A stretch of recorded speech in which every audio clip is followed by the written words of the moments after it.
Hello, beautiful people. It has been forever since I have shown up.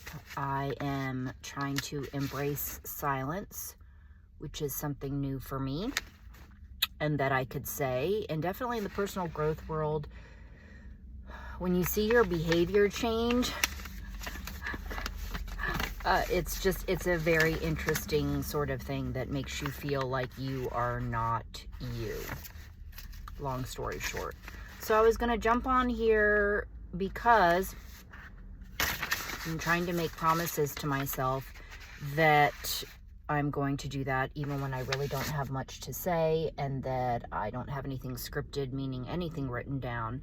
But this might be a good time to pretty much, I wanted to start, so I've been posting some different things on Instagram, which I never update or do anything with, but I'm following the Walk for Peace, one of my dream visions that I never thought I'd see in this lifetime, with the monks coming out of hiding. And so I wanted to be posting over some readings over there in book excerpts. If you haven't listened to me before, then I'm usually reading some things from a very well-known thought leader, Ernest Holmes, who wrote Science of the Mind, which I've never read the whole thing. It's 800 pages. But at least what I can say now, because I don't have any of my material with me of any of his writings, is that I did find some Buddhist things. And what I wanted to remind people, this is not about, the walk for peace necessarily. It's never about converting anybody. It's kind of just like exposing people to it. And more so for me to expose it as a philosophy more than a religion, because we are not worshiping statues. Which has been known for that, and I don't even like labeling myself with anything. So even to just say I'm a Buddhist just sometimes just sounds weird, even though I'm always decked out in it, and it's very important to me, and it was part of my upbringing, right? Buddhism and Christianity. I just couldn't relate to the Christian part. So what I wanted to, this is what is a little bit, I say, is unusual or obscure, is in some of the books that we've, like the free books when you go to the temple, a lot of them are in Thai or the old Pali language, but some of it, is in English. And so this, what I wanted to read to you, and I happen to have, is, sorry, I'm getting sidetracked. Okay, I'm going to read to you some of the Buddhist stuff. I'm going to read to you some of the Ernest Holmes things, and I'm not going to make this really long. So it's something hopefully that is a way to help bring more peace into your daily life, right? And I have to read, think, write, do these sorts of things daily, as Ajaan said. Ajaan, the lead monk of the Walk for Peace, about, today is my peaceful day, and you have to make it a lifestyle. So I want to help you all find ways to do that, and there's many ways to do that, and you don't have to read things like this. This is just simple. You can read or think of one sentence, one phrase, whatever it is. And also I will be posting on, so this is not a one-size-fits-all situation, is that there are many other things that can help create peace in our lives. Different passions, passions and hobbies, music therapy, sound healing. There's all these sorts of things that anybody can find something to help connect yourself. Okay, so I'm going to start with first just this thing I was just talking about, but I got distracted, that I said is from one of the books that I've got from one of the temples, and I love it because it's just different. It's not, it's just different. Okay. So this is the introductory section. Payutu is the author, and I'm sorry I don't have the name of the book here. Okay, introductory section, human beings and being human, because it's almost like a combination of psychology when you look at it from this perspective, and doesn't have to be so complicated and complex when you're learning about it, while it can be, right? And there's different types of Buddhism: Zen, Tibetan, I think also Nepal, Vietnamese, all these sorts of things. I think the head Ajaan monk from Walk for Peace is Vietnamese, and there's a bunch of different guys in there. Okay, so human beings and being human. One, man, the noble being. It's kind of written like this, if you can see it. I tore it out because I was going to give it away at a workshop and hand it out. Okay. Man, the noble being, a member of the human race. Human beings are special unlike any other kind of animal. What makes them special is Sika, or education, namely learning, training, and development. Excuse me. Human beings who have been trained, educated, or developed are called noble beings. They know how to conduct a good life for themselves and also their society fair, securely in peace and happiness. To be truly involved in this education, human beings, especially children and young people who are the new members of the human race, would acquire the 7 fundamental qualities known as the auroras of a good life, or the dawn of education. These are the guarantees of a life moving towards full human development, to peoples becoming truly noble beings.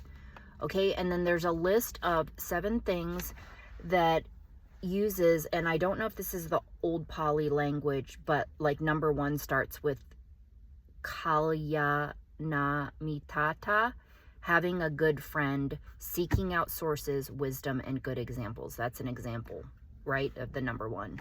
Number 2, I'm not going to go all into them, but here it is. Number 2, sila sampada, perfection of morality, having discipline as a foundation for one's life development. And then, because I don't have the 3, 4, 5 in my hand right now, 6, amamada sampada, perfection of heedfulness, establishing oneself in heedfulness. And that kind of gets more complex because it talks about impermanence. Number 7, I don't even know if I can pronounce this, yoniso manasikara sampada, perfection of wise reflection, thinking wisely so as to realize benefit and see the truth. Basically, how to think, how to investigate, how to be able to see all things as they are within the system of causes and conditions, examining, investigating, tracing, analyzing, and searching to see the truth. Okay, that was kind of, it is kind of more simplistic, but it also can get very deep, right? And it has explanations if you didn't understand what the hell I just said. I even have to reread these sorts of things, but I've been able to apply a lot of different things in my life, and probably, though, a part 2 of just me, my life experience, right? Okay, I just have to show off my beautiful new feather earrings that I'm obsessed with, that I probably could make, but it's just so tedious. I love them so much, it like brings so much beauty to my day. And then the kick-ass birds landing, I love this. So fun now. Shooting clay pigeons out of the 12 gauge.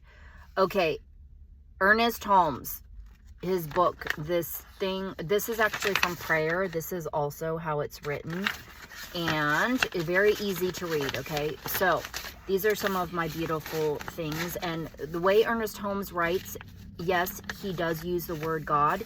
If you don't like it, find another word you want to use.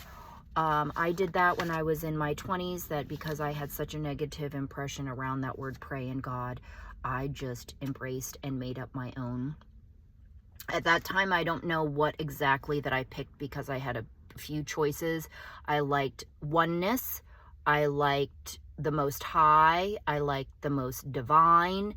Whatever it is that you want to use, okay, so you can replace. And so sometimes he says that, if I read those parts here, it's whatever resonates with you, okay, whatever you want to use. I arise and go forth is what it's called. I arise and go forth into the dawn of the new day, filled with faith and assurance in the all good. I arise, I sing with joy. I proclaim the one life, in all and through all. I arise, I shout with gladness that is within me.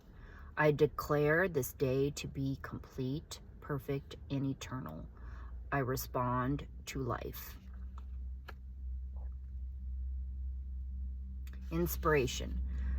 Come, thou great and infinite mind, and inspire me to do great deeds.